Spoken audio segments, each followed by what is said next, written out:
En 1924, Cecilia Payne estaba trabajando en el observatorio de la Universidad de Harvard en Massachusetts, Estados Unidos, cuando su profesor, el astrónomo Harlow Shapley, le sugirió que escribiera una tesis doctoral. La idea no le entusiasmaba a Cecilia. Le dijo a Shapley que ya tenía un título de Cambridge. «Es el título más alto del mundo, no quiero ningún otro», afirmó la científica. Pero Shapley, famoso por haber conseguido calcular el tamaño de la Vía Láctea y el lugar de nuestro sistema solar en ella, insistió.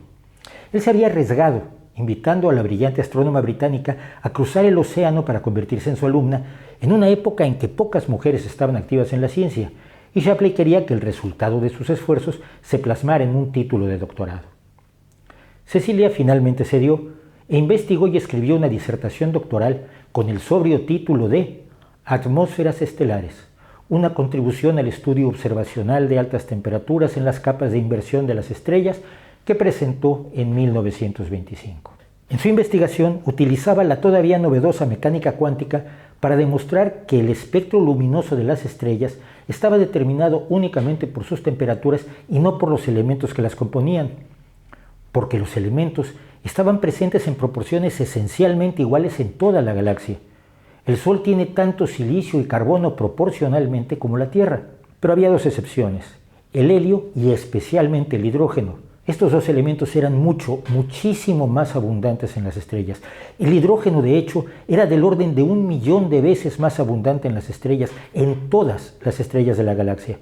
La conclusión era tan revolucionaria que el asesor de tesis de Cecilia la convenció de suavizar la presentación de los datos, indicando que eran una anomalía, que probablemente era un error. De corroborarse esta conclusión, que se desprendía inevitablemente de los cálculos de la astrónoma, significaría que el universo estaría formado por hidrógeno en un 99%, algo que iba en contra de todas las suposiciones de la astrofísica de la época. Y era un descubrimiento cuando menos asombroso para una joven de apenas 25 años de edad. Sucesivas observaciones y cálculos en los 3 años siguientes confirmaron las conclusiones de Cecilia Payne, y los propios críticos retiraron sus objeciones y le dieron todo el crédito que merecía.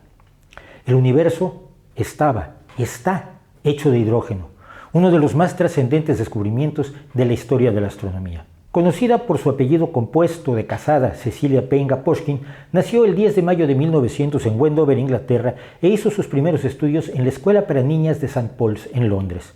Lo habitual habría sido que allí terminara su escolarización, pues su madre viuda prefería invertir en la educación de su hermano. Sin embargo, Cecilia consiguió una beca para el Colegio de Newham en Cambridge, donde se matriculó con objeto de estudiar botánica. Sus proyectos universitarios se vieron alterados cuando pasó por Cambridge Sir Arthur Eddington, el célebre astrónomo.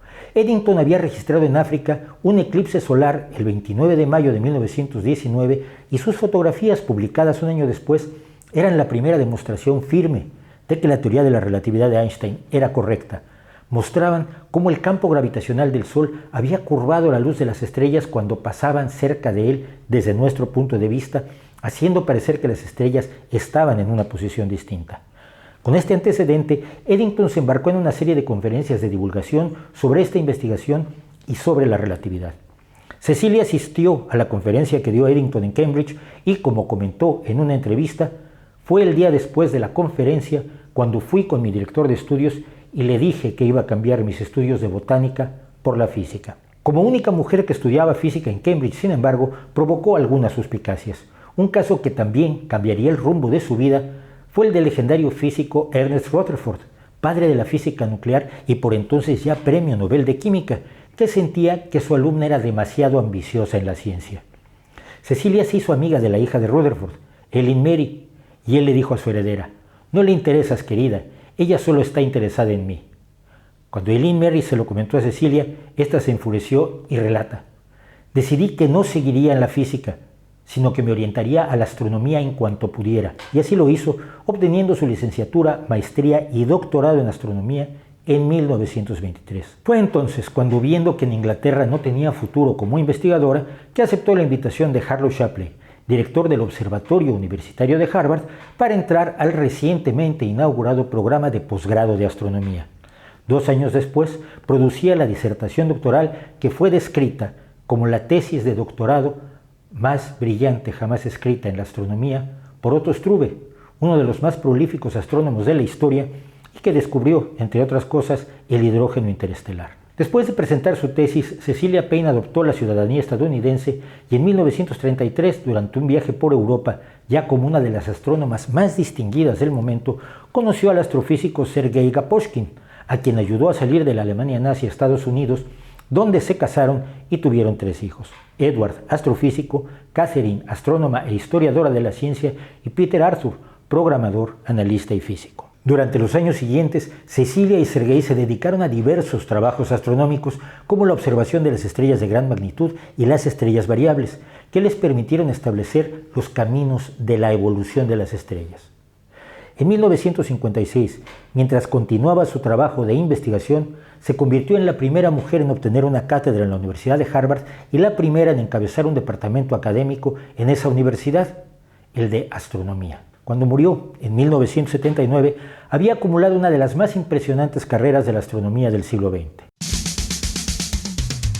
Además de su legado científico, Cecilia Payne Gaposchkin dejó estas palabras para quienes quieren estudiar ciencia: no emprendas una carrera científica en busca de la fama o el dinero. Hay formas más sencillas y mejores de alcanzarlos. Empréndela solo si nada más te puede satisfacer, porque lo que probablemente recibirás es nada. Tu recompensa será la ampliación del horizonte conforme escalas. Y si logras esa recompensa, no pedirás ninguna otra.